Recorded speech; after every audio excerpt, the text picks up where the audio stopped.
La Bible en un an, le 1er avril, le livre de Deutéronome, chapitre 18, verset 1 au chapitre 20, verset 20, le livre des psaumes, chapitre 73, verset 1 à 28, le livre des proverbes, chapitre 11, verset 25 et 26, l'épître aux Hébreux, chapitre 9, verset 23 à 28. Le livre du Deutéronome, chapitre 18. Les prêtres, les Lévites, toute la tribu de Lévi n'auront ni part ni héritage avec Israël. Ils se nourriront des sacrifices passés par le feu en l'honneur de l'Éternel et de la part qui lui revient.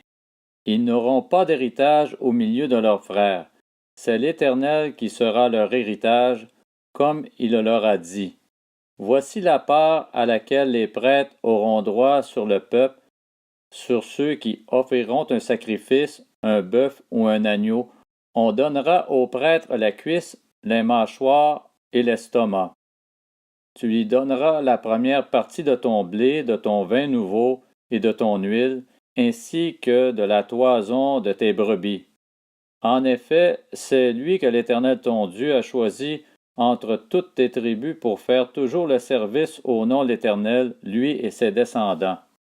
Lorsque de son plein gré un Lévite quittera l'une de tes villes, l'endroit où il habite en Israël pour se rendre à l'endroit que l'Éternel choisira, et y faire le service au nom d'Éternel ton Dieu, comme tous ses frères les Lévites qui se tiennent là devant l'Éternel, il recevra pour sa nourriture une portion égale à la leur. Il jouira de plus des revenus que lui aura procuré la vente de son patrimoine. Lorsque tu seras entré dans le pays que l'Éternel ton Dieu te donne, tu n'apprendras pas à imiter les pratiques abominables de ces nations-là. Qu'on ne trouve chez toi personne qui fasse passer son fils ou sa fille par le feu, personne qui exerce le métier de devin, d'astrologue, d'augure, de sorcier, de magicien, personne qui consulte les esprits ou les spirites, personne qui interroge les morts. En effet, celui qui fait cela fait horreur à l'Éternel, et c'est à cause de ces pratiques abominables que l'Éternel ton Dieu va chasser ces nations devant toi. Tu seras tout entier à l'Éternel ton Dieu. En effet, les nations que tu vas chasser écoutent les astrologues et les devins, mais à toi l'Éternel ton Dieu ne le permet pas. L'Éternel ton Dieu fera surgir pour toi et du milieu de toi parmi tes frères un prophète comme moi. C'est lui que vous devrez écouter. Il répondra ainsi à la demande que tu as faite à l'Éternel ton Dieu à Horeb le jour de l'assemblée.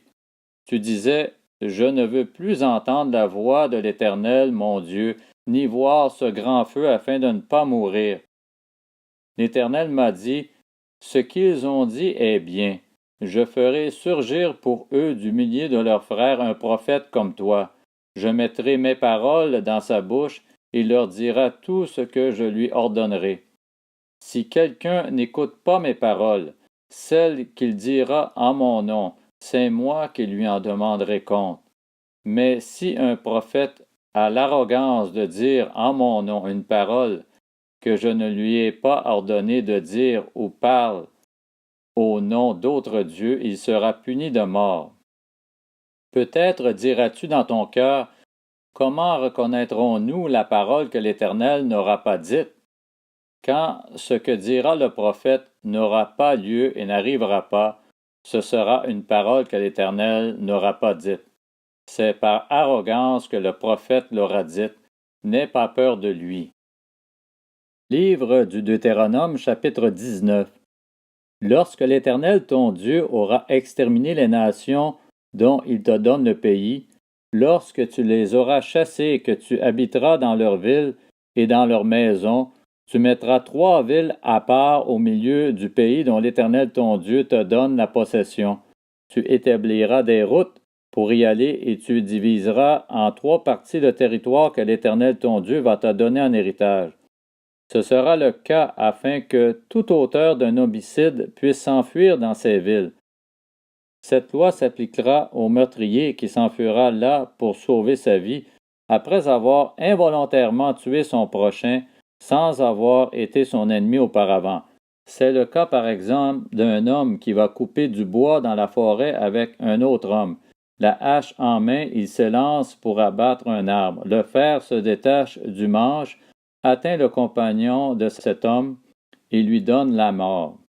Alors l'homme pourra s'enfuir dans l'une de ces villes pour sauver sa vie.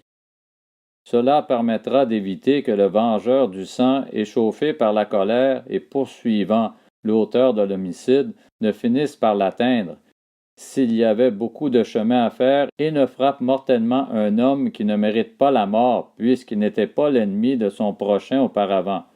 C'est pourquoi je te donne l'ordre de mettre 3 villes à part.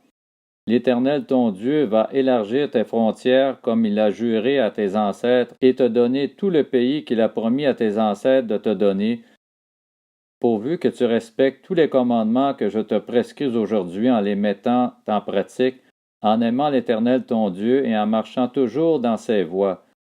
Tu ajouteras alors encore 3 villes à ces 3-là, afin que le sang innocent ne soit pas versé au milieu du pays que l'Éternel ton Dieu te donne en héritage et que tu ne te rendes pas coupable du meurtre.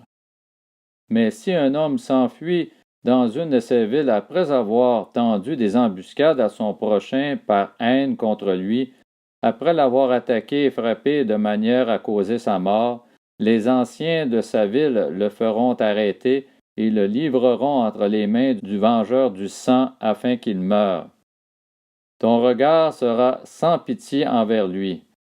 Tu feras ainsi disparaître d'Israël le sang innocent et tu seras heureux. Tu ne reculeras pas les bornes de ton prochain, celles qu'ont posées tes ancêtres, dans l'héritage que tu auras au pays dont l'Éternel ton Dieu te donne la possession. Un seul témoin ne suffira pas contre un homme pour constater un crime ou un péché, quel qu'il soit. Un fait ne pourra être établi que sur la déposition de 2 ou de 3 témoins. Lorsqu'un faux témoin se dressera contre quelqu'un pour l'accuser d'un crime, les 2 hommes en contestation comparaîtront devant l'Éternel, devant les prêtres et les juges, alors en fonction. Les juges feront avec soin des recherches. Le témoin est-il un faux témoin? A-t-il fait une fausse déposition contre son frère? Alors vous le traiterez comme il avait l'intention de traiter son frère. Tu extirperas ainsi le mal du milieu de toi. Les autres en entendront parler et éprouveront de la crainte. Et l'on ne commettra plus un acte aussi criminel au milieu de toi.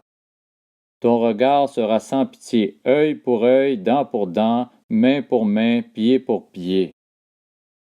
Le livre du Deutéronome chapitre 20. Lorsque tu iras à la guerre contre tes ennemis et que tu verras des chevaux et des chars, un peuple plus nombreux que toi, tu n'auras pas peur d'eux, car l'Éternel ton Dieu qui t'a fait sortir d'Égypte est avec toi. À l'approche du combat, le prêtre s'avancera et parlera au peuple. Il leur dira: Écoute Israël, vous allez aujourd'hui livrer bataille à vos ennemis. Que votre cœur ne se trouble pas.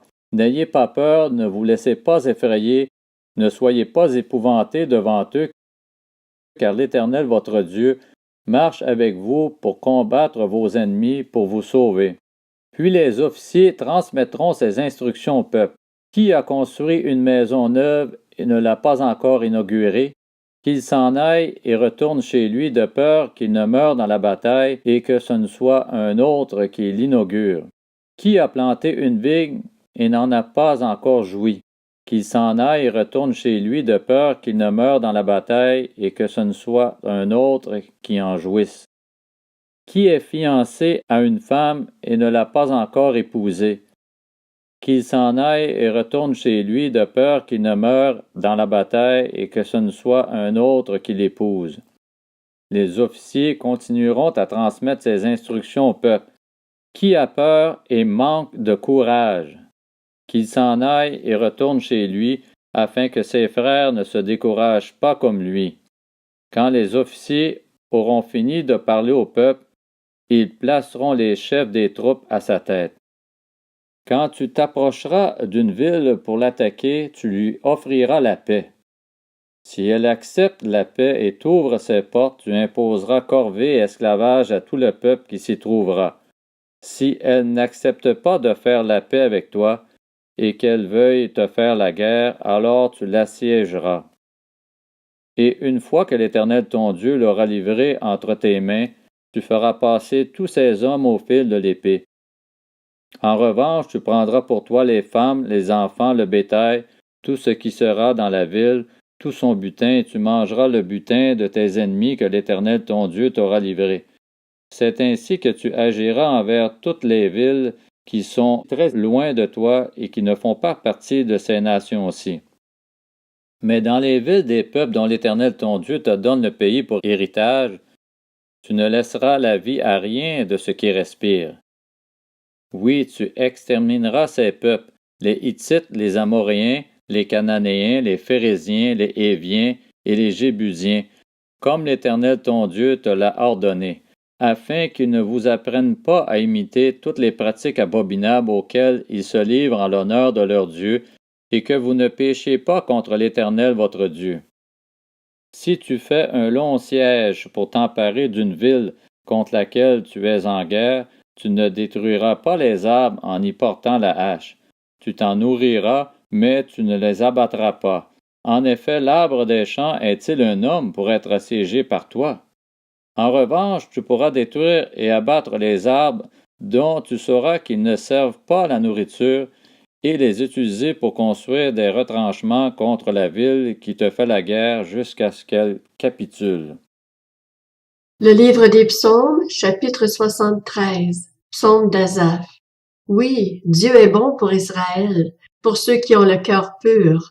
Toutefois, mon pied allait trébucher, mes pas étaient sur le point de glisser, car j'étais jaloux des vantards en voyant le bien-être des méchants. Rien ne les tourmente jusqu'à leur mort, et leur corps prend de l'embonpoint. Ils n'ont aucune part aux souffrances humaines, ils ne sont pas frappés comme le reste des hommes. C'est pourquoi ils se parent de l'orgueil comme d'un collier, la violence les enveloppe comme un manteau. Leurs yeux ressortent, dans un visage plein de graisse, les mauvaises pensées de leur cœur débordent. Ils ricanent et parlent méchamment d'opprimés, ils profèrent des discours hautains, leur bouche s'attaque au ciel et leur langue balaie la terre. Voilà pourquoi son peuple se tourne de leur côté, il boit leurs paroles avidement comme de l'eau. Et il dit, comment Dieu pourrait-il savoir? Y a-t-il de la connaissance chez le Très-Haut? Voici comment sont les méchants. Toujours tranquilles, ils augmentent leur richesse. C'est donc pour rien que j'ai purifié mon cœur et que j'ai lavé mes mains en signe d'innocence. Chaque jour je suis frappé, tous les matins je suis repris. Si je disais, je veux parler comme eux, alors je trahirais tes enfants. Quand j'ai réfléchi pour comprendre cela, la difficulté a été grande à mes yeux, jusqu'au moment où je suis entré dans les sanctuaires de Dieu et où j'ai prêté attention au sort final des méchants. Oui, tu les places sur un terrain glissant, tu les fais tomber dans la ruine. Et voilà, en un instant ils sont détruits, ils ont disparu, anéantis par l'épouvante. Comme un rêve qui se dissipe au réveil, Seigneur, à ton réveil, tu repousses leur image. Lorsque mon cœur était aigri et mes reins transpercés, j'étais idiot et je ne comprenais rien. J'étais devant toi comme une bête. Cependant, je suis toujours avec toi. Tu m'as empoigné la main droite, tu me conduiras par ton conseil, puis tu me prendras dans la gloire. Qui d'autre ai-je au ciel? Et sur la terre, je ne prends plaisir qu'en toi. Mon corps et mon cœur peuvent s'épuiser. Dieu sera toujours le rocher de mon cœur et ma bonne part. Oui, ceux qui s'éloignent de toi vont à leur perte, se réduit au silence tous ceux qui te sont infidèles. Pour moi, mon bonheur, c'est de m'approcher de Dieu. Je place mon refuge en toi, Seigneur éternel, afin de raconter tout ce que tu fais. Le livre des Proverbes, chapitre 11. L'âme généreuse sera comblée, celui qui arrose sera lui-même arrosé. Le peuple maudit celui qui lui refuse le blé, mais la bénédiction repose sur la tête de celui qui le vend. L'Épître aux Hébreux, chapitre 9. S'il était nécessaire de purifier de cette manière ce qui n'était que l'image des réalités célestes, Il fallait que les réalités célestes elles-mêmes soient purifiées par des sacrifices meilleurs encore que ceux-là. En effet, Christ n'est pas entré dans un sanctuaire fait par la main d'homme, dans une simple copie du véritable, mais il est entré dans le ciel même afin de se présenter maintenant pour nous devant Dieu. Et ce n'est pas pour s'offrir lui-même plusieurs fois qu'il y est entré, comme le grand prêtre qui entre chaque année dans le sanctuaire pour offrir un autre sang que le sien. Si tel avait été le cas, il aurait dû souffrir plusieurs fois depuis la création du monde. Mais maintenant, à la fin des temps, il s'est révélé une seule fois pour abolir le péché par son sacrifice. Il est réservé aux êtres humains de mourir une seule fois, après quoi vient le jugement. De même, Christ s'est offert une seule fois pour porter les péchés de beaucoup d'hommes, puis il apparaîtra une seconde fois, sans rapport avec le péché, à ceux qui l'attendent pour leur salut.